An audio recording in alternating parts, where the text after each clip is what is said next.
The grand ballroom of the Harrington Hotel glittered under 1,000.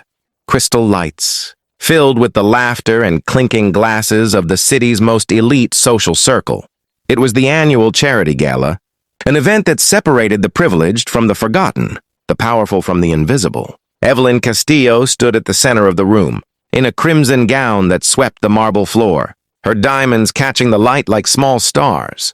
She was beautiful, wealthy, and cruel in the way that people become when they have never once been told no. She raised her champagne glass and announced loudly to the crowd around her, "I've been searching for a real partner my whole life.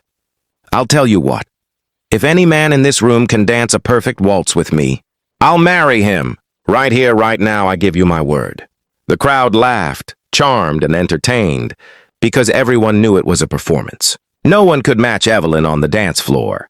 She had trained for 15 years under the finest instructors in Vienna, and her waltz was considered untouchable.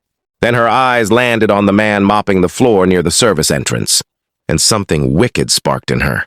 He was perhaps 60 years old, dressed in the gray uniform of the hotel cleaning staff, his silver hair neatly combed, his posture quietly dignified despite the mop in his hands. Evelyn pointed directly at him and said, loud enough for the whole room to hear, "What about you? Can you waltz, old man? Or is pushing that mop the only dance you know?" The crowd rippled with uncomfortable laughter. The man looked up slowly, and his eyes, dark and calm and impossibly steady, met hers without flinching. He set the mop gently against the wall, straightened the collar of his gray uniform, and walked toward her with a grace so natural that several conversations stopped mid-sentence. He extended his hand. "I would be honored," he said simply. Evelyn laughed, expecting humiliation, expecting to embarrass him in front of everyone and walk away. The victor, as she always did. The orchestra, sensing something extraordinary, began to play. What happened next silenced the entire ballroom.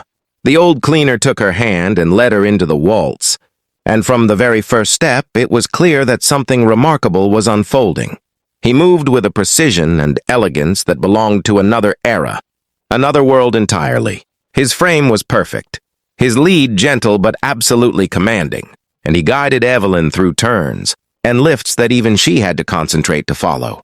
The room watched in stunned silence. Evelyn, who had humiliated men for sport her whole life, found herself suddenly the follower, suddenly the student, her arrogance dissolving with every perfect measure of music. Tears she did not understand pricked behind her eyes. When the final note faded, the ballroom erupted. The applause was thunderous, genuine, the kind that fills a chest with something warm and real.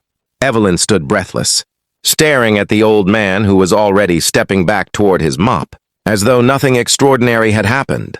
"Who are you?" she whispered. He smiled, and in that smile there was no pride, no revenge, no desire to embarrass her the way she had tried to embarrass him. There was only quiet truth. "My name is Augusto Reyes," he said. "I was the principal dancer of the National Ballet of Argentina for 22 years. I retired 15 years ago. I clean floors now because honest work is honest work, and I have never been ashamed of my hands." The room was completely still. Evelyn felt something crack open inside her, not her pride, but the armor around something deeper and more tender. She realized that in 38 years of her life, she had never once looked at a person in a gray uniform and imagined a whole world living behind their eyes. She had mocked a man whose life was a masterpiece simply because he was holding a mop. She looked at Augusto Reyes and said, her voice barely above a whisper, "I am sorry, truly." He nodded once, with the dignity of a man who had long ago made peace with the world's tendency to overlook the quiet and the humble.